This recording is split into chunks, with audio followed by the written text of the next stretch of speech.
We're so glad you've joined us on the ERLC podcast to explore how the Bible addresses important cultural issues pertaining to life, religious liberty, marriage and family, and human dignity, and how we can walk in wisdom for God's glory and for the flourishing of our neighbors. If you're enjoying this podcast and find it helpful, please leave a review wherever you listen. This will help more people find and benefit from what we're learning together.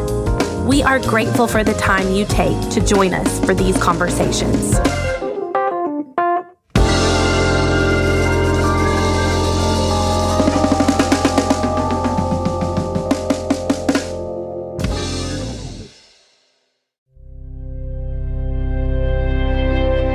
Kingdom diversity has been God's plan from the beginning. He's saving people from every tribe, tongue, and nation, which means different skin colors, languages, backgrounds, giftings, and personalities. Jackie Hill Perry emphasizes how important it is for us to embrace and teach this truth in her talk, Equipping the Next Generation to Embrace Gospel Diversity. Let's listen now.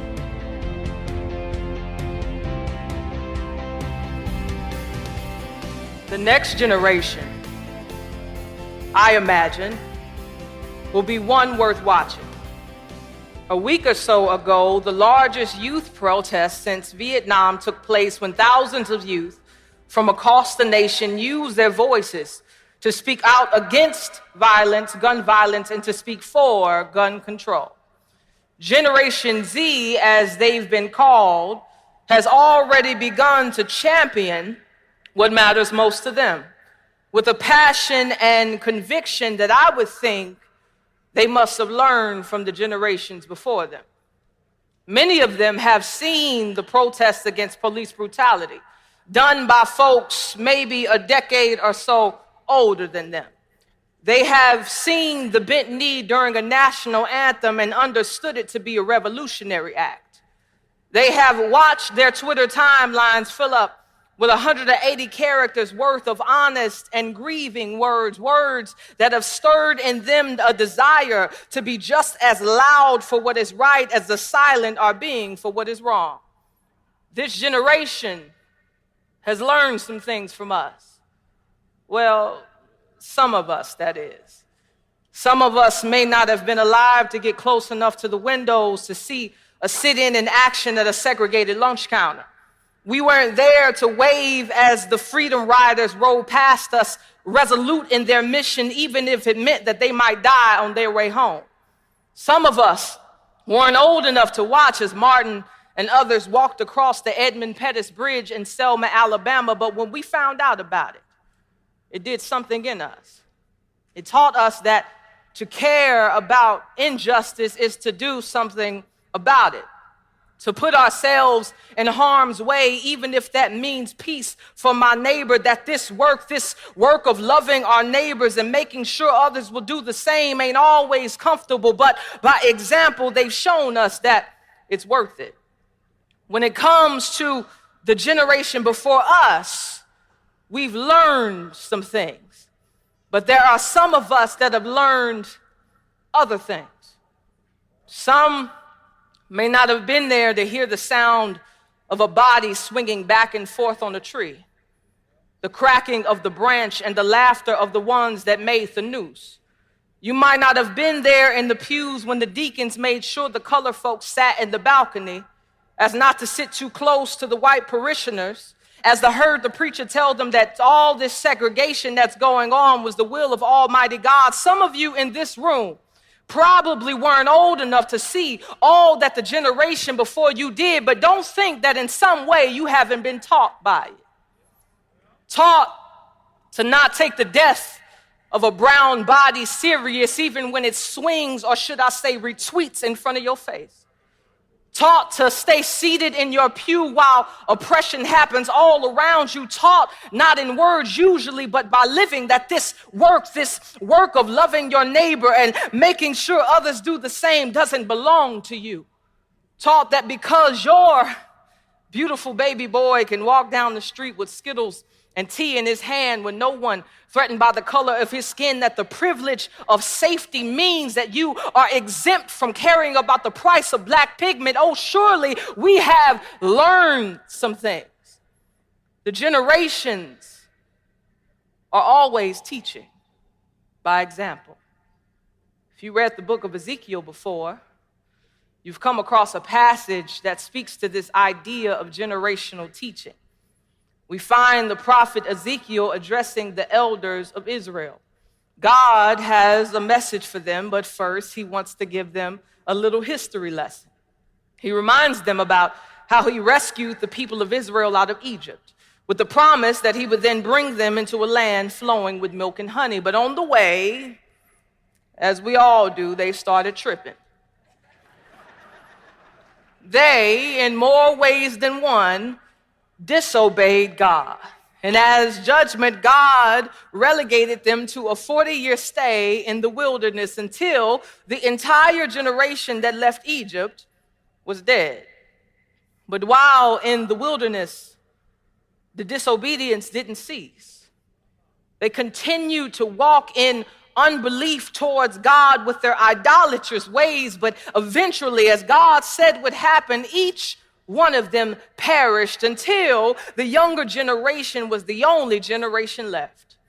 In Ezekiel chapter 20, verse 18, God tells the elders about what he told the children that were left, and he says, "And I said to their children in the wilderness, do not walk in the statutes of your fathers, nor keep their rules, nor defile yourselves with their idols.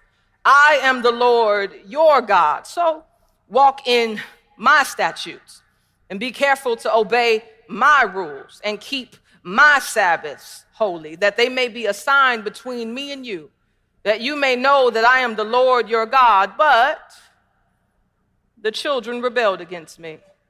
They did not walk in my statutes and were not careful to obey my rules, by which if a person does them, he shall live. Verse 23. "Moreover, I swore to them in the wilderness that I would scatter them among the nations and disperse them through the countries, because they have not obeyed my rules, but have rejected my statutes and profaned my Sabbaths, and their eyes were set on their fathers' idols." During the 40 years in the wilderness, these children had learned some things.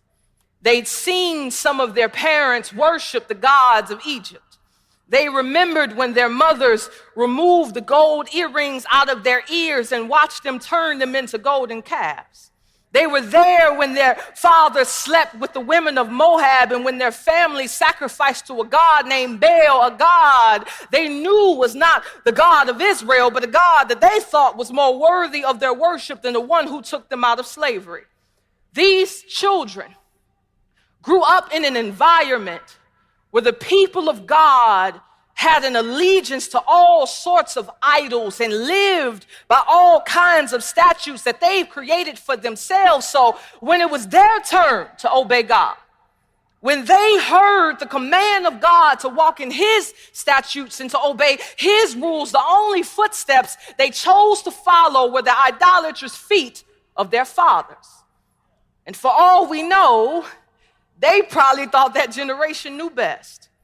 Because clearly seeing each and every person in the generation prior to them drop dead in the wilderness wasn't enough proof that God was not to be played with. The children of Israel had learned some things. Don't you find it troubling that a letter from a Birmingham jail, a letter Dr. King wrote in 1963 to Christians, white Christians to be specific, contains in it the same frustrations being voiced to our white brothers and sisters today in 2018. The letter is 55 years old, and yet this generation has not fully improved upon the beliefs and the behavior of the prior. The urgency of justice is still being questioned. The hearts of many brown and black believers are still disheartened as their brothers and sisters, the brothers and sisters that they share pews with, who seem to be so unwilling to pursue authentic peace, the authentic peace that includes the presence of justice and not the peace that prefers the absence of tension. How could it be That one generation can progress so much and yet be so similar to the generation that before them. And all of us, we can see it is because the generations are always teaching, and all of us, in one way or another, have followed in somebody's footsteps. If we want to equip the next generation for gospel diversity, we have to start here. Our methods have to be modeled if we expect for them to be followed. But we cannot and will not model what we don't believe. And guess what? Your children, your mentees, your disciples, the people in your children's group, your youth group, they are learning from you even if you don't know yet. They've seen who you invite over for dinner. They've heard how you pray for your country, and some have never heard one plea for the peace of a black mother whose son was killed in the backyard, or a petition to a God on behalf of a Hispanic teen who was terrified that she will be deported from the one home that she has always known. They are watching who you watch.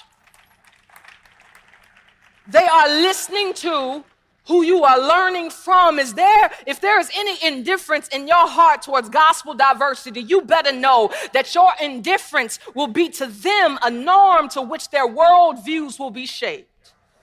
But just as the next generation can learn some negative things from us all, because God is in us, with His help, we can do what some of our fathers didn't do. Why? Because we are a chosen race. We are a royal priesthood.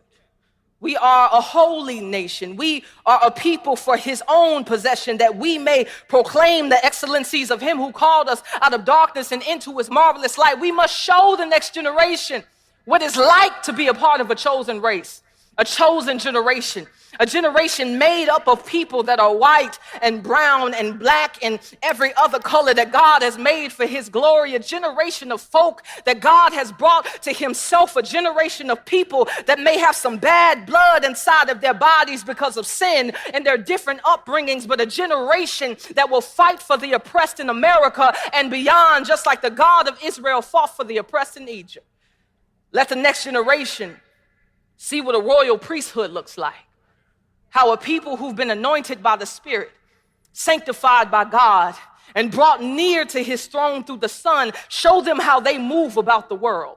Show them what a living sacrifice looks like, and how it's not a lamb or a goat, but a body and bias and comfort and fear and lovelessness and pride and privilege, and how this priesthood lays it all down on the altar to be burned before God so that we can show the new generation what real worship looks like. Show them a holy nation. Show them a nation among many, but a nation under one God and with liberty and justice for all. And don't get it twisted, this holy nation ain't America, it's the church of God. It's the bride of Christ. It's a nation whose king was a Jewish man killed by an unjust government as ordained by a sovereign God. This nation looks different than the rest because it's governed by a God that is good and holy and wise and just and merciful and empathetic and dignifying. And as this holy nation lives among others, the generations will see what it looks like when your ultimate allegiance is King Jesus. Show them what it looks like to be a peculiar people that belong to God. We don't really belong to this country. We don't really belong to a political party. We don't belong even to our economic status. Heck, we don't belong to this world. We are a people for His own possession. And when we believe that, when we believe that we belong to God, we will live completely free from the statutes and the rules that these identities impose on us. That way, we will love not according to what makes us similar, but what we will love in accordance to our Savior, if only we would just be who we are. The next generation would learn some things. They would learn something glorious. They would learn about God in us. They would know that the people of God love differently than the world. that the people of God embrace diversity because that's what God would do. And that's what God has done. The next generation would follow in our footsteps, and then they would come to realize that as they did, they were actually following Jesus and not a God made in America's image. They would come to see that as you set your mind on things above where Christ is seated at the right hand of God, the place he went after he did what was just and right, the seat he sat down on after dying and raising on behalf of people that he died for himself from every tribe, tongue, and nation. They would see that because you set your mind up there where he is, that they can too. When we set our eyes on Christ, instead of setting our eyes on our father's idols and everything else that keeps us from gospel diversity, you can be sure that is when we begin equipping the next generation for gospel diversity. Thank you.